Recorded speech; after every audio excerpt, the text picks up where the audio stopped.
గత ఒక 20 రోజులు నెల రోజుల క్రితము జగన్మోహన్ రెడ్డి గారు మావిగన్ ప్రస్తావన తీసుకొచ్చినప్పుడు మచిలీపట్నం, విజయవాడ, గుంటూరు అయితే నీ దోపిడీకి అడ్డుకట్టబడుతుంది, చంద్రబాబు గారి దోపిడీకి అడ్డుకట్టబడుతుంది, లక్షల కోట్లలో 20%తో మంచి నగరం తయారవుతుంది, పోర్ట్ సిటీ కూడా అవుతుంది మచిలీపట్నం కలిస్తే అని ప్రతిపాదన చేసినప్పుడు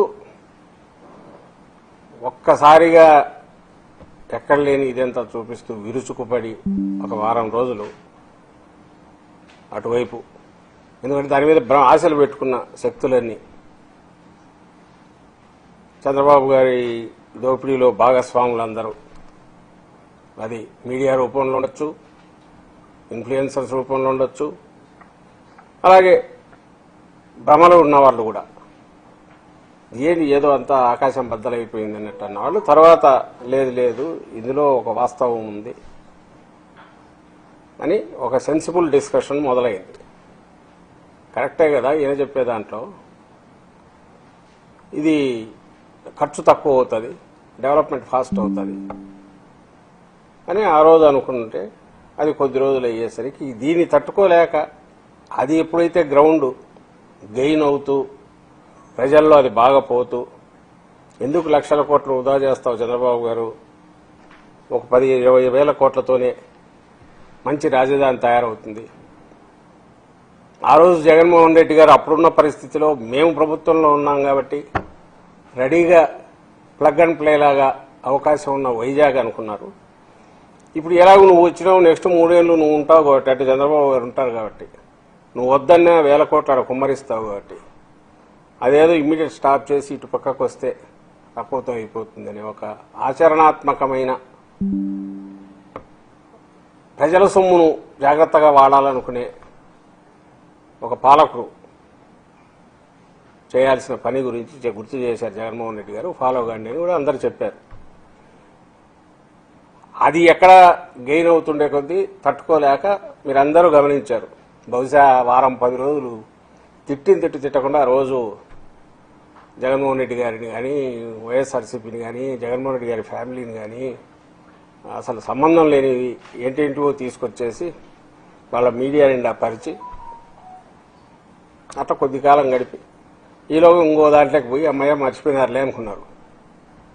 కానీ ఈరోజు వాళ్లే మళ్ళీ బయటకు వచ్చి లేదు మేము ఇది కాదు, ఇంకా చాలా పెద్ద చిన్న పాము అనుకున్నారు మీరు, జగన్మోహన్ రెడ్డి చెప్పినట్టు అనకొండ కూడా కాదు, దానికి మించింది ఇంకేదన్నా ఉంటే అది చూడండి అని నిన్న కేబినెట్ సాక్షిగా ఈరోజు రాష్ట్రం ప్రజల మీద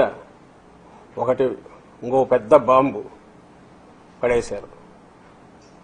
ఏమది అంటే అమరావతిలో సెక్రటేరియట్ బిల్డింగుల కోసం, కట్టబోయే సెక్రటేరియట్ బిల్డింగులు అద్దాల కోసం 2540 కోట్లతో కాంట్రాక్టు, కేవలం అద్దాలు. బిల్డింగ్ చూసే నోరెళ్లబెట్టి ఆ బిల్డింగ్ ప్రపోజల్ చూసి ఆ కాంట్రాక్టు, దాని మీద ఏదో ప్లంబింగ్ అని, దానికి తోడు కరెంటు సప్లై అని, డ్రైనేజ్ అని వేసినవన్నీ చూసి మీకు గుర్తుంటే అందరం రికాల్ చేసి చెప్పాము, అందరు నాయకులు మాట్లాడారు. నేను కూడా లాస్ట్ వీక్ ఇప్పుడు 10 days బ్యాక్ అయి ఉంటుంది చెప్పాను. 12,000 నుంచి 14,000 కోట్ల అమ్మా అన్నాను.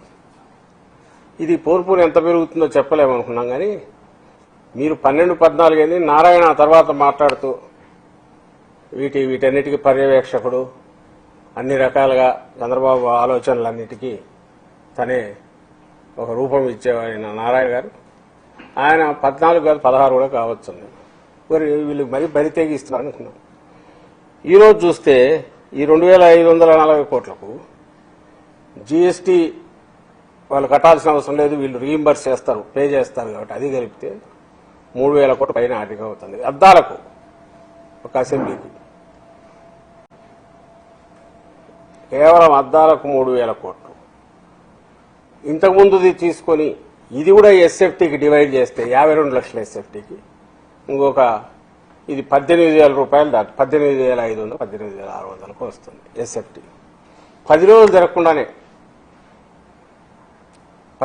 తిరగకుండానే ప్రతిపక్షంలో ఉన్న మేము పాయింట్అవుట్ చేసి అయ్యా ఇదేం దోపిడీ, ఇది ఎక్కడికి పోతున్నారు, అసలు మీరు ఏం చేయాలనుకుంటున్నారు, ఎక్కడ బెస్ట్ 5 స్టార్ ఫెసిలిటీస్ ఎక్కడన్నా కట్టినా కూడా 4,000 5,000కు మించకపోతే ఈ రేట్ ఏమంటే ఇప్పటికీ ఇది. దీని మీద ఇంకా యాడ్ చేసుకోవాల్సింది ఉంది. ఇవన్నీ ఇంపోర్టెడ్ అంట. ఈ గ్లాసు ఈ రావడం కానీ వాటికి అవసరమైన సిస్టమ్స్ కానీ మొత్తం బయట నుంచి రావాల్సింది. అంటే డాలర్ ఎక్స్చేంజ్ ఫ్లక్చుయేషన్స్ ఉంటే దాంట్లో మార్పు ఉంటే అది కూడా అప్లై అవుతుంది. అది ఆ మధ్య ఇప్పుడు ఇంతకుముందే 1,500 కోట్లు ఎంతో ఇంకా ఎంత అవుతుందో తెలియదు. ఇంకా పెరగొచ్చు. డాలర్ పెరిగే తప్ప తరిగే లక్షణం దానికేం ఉన్నట్లేదు. ఎక్స్చేంజ్ రేటు ఇంకా 1,500 కోట్లు 2,000 కోట్లు అంటే అది మళ్ళీ యాడ్ చేసుకోవాలి. ఇంకా మనకు కనపడనివి ఏమన్నా ఉన్నాయా అంటే ఇంతకుముందు నాతో అన్నారు ఎవరో పాలవాగోని ఏదో దాన్ని తీసుకొచ్చి కృష్ణా రివర్లో వాటర్ తీసుకొచ్చేసి ఈ టవర్స్ మధ్య నుంచి తిరుగుతూ అది పోయి కృష్ణా రివర్లో కలుస్తుందంట. దానికి ఇంకా డిజైనింగ్ దానికి సంబంధించిన మన డిజైనింగ్కు 100 కోట్లు 200 కోట్లు 300 కోట్లు ఇస్తారో తెలియదు. అవి అన్నీ ఇంపోర్టెడ్ ఇవే అంట. అది ఎంత అవుతుందో తెలియదంట. అది కూడా ఇట్లా చిన్నవి స్ట్రీట్ లైట్ల కోసమే 10 కోట్లు 20 కోట్లు క్యాజువల్గా అక్కడి నుంచి అక్కడికి పెడుతున్న వాళ్ళు ఇవి ఇంకా పెరుగుతూ పోతాయి. ఇది కాక ఇప్పుడు ఈరోజు క్యాబినెట్ అప్రూవలే అసెంబ్లీకి అద్దాల కోసం 800 కోట్లు. ఈ అసెంబ్లీ దీంట్లో ట్విన్ టవర్స్ అనే పేరుతో క్వాంటమ్ వ్యాలీ దాని ట్విన్ టవర్స్కు 1,200 కోట్లు ఓటేశారు. మరి అది ఎంత సేఫ్టీ ఏమొస్తాయో తెలియదు. ప్రతిదీ టవరే, చిన్నదేంలా అన్ని టవర్స్ పెద్ద అది 1,200 కోట్లు అది వేశారు. ఈరోజు కనపడినవి ఇవి. దానికి కూడా జీఎస్టీ అదనం.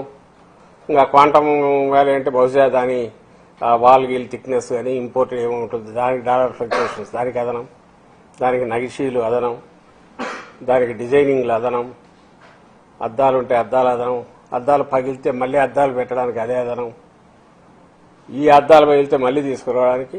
ఇది ఒక అనంతమైన నిరంతరమైన కృష్ణానది ఎట్లా ప్రవహిస్తుంటుందో చంద్రబాబు నాయుడు గారి భ్రమరావతి ఆయన అమరావతి దానికి అవసరమైన అది ప్రజల సొమ్ము నిధులు పారుతూనే ఉంటాయి. పారుతూనే ఉండాలనే ఆయన ఈ ప్లాన్ చేసినట్టున్నారు. ఒకసారి కట్టడం అయిపోతే ఇంకా దాంతో ఇంక మళ్ళీ చేయడానికి ఏముంటుంది. కాబట్టి కట్టడం కాకూడదు, కట్టడం అవుతామనే ఇది భ్రమ ఉండాలి.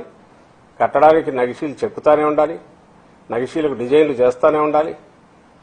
ఇది ఒక శాశ్వతమైన అనంతమైన నదీ ప్రవాహంలాగా ఆయనకు కావాల్సిన వాళ్లకు సంపద సృష్టి కోసం ఉపయోగపడాలని ఏదైతే మేము అంటున్నామో అది పచ్చి నిజమని చెప్పి ఆయన దాపరికంగా కాదు, కన్సీల్ చేసుకుని కాదు, బహిరంగంగా మొహం మీద గుద్దినట్టు రాష్ట్రమంతా రాష్ట్ర ప్రజలందరికీ ఏం చేసుకుంటారు మీరు, నేను ఇదిగో ఇలాగే చేస్తాను అని నిన్న మనకు కేబినెట్ దీని ద్వారా చూపించారు.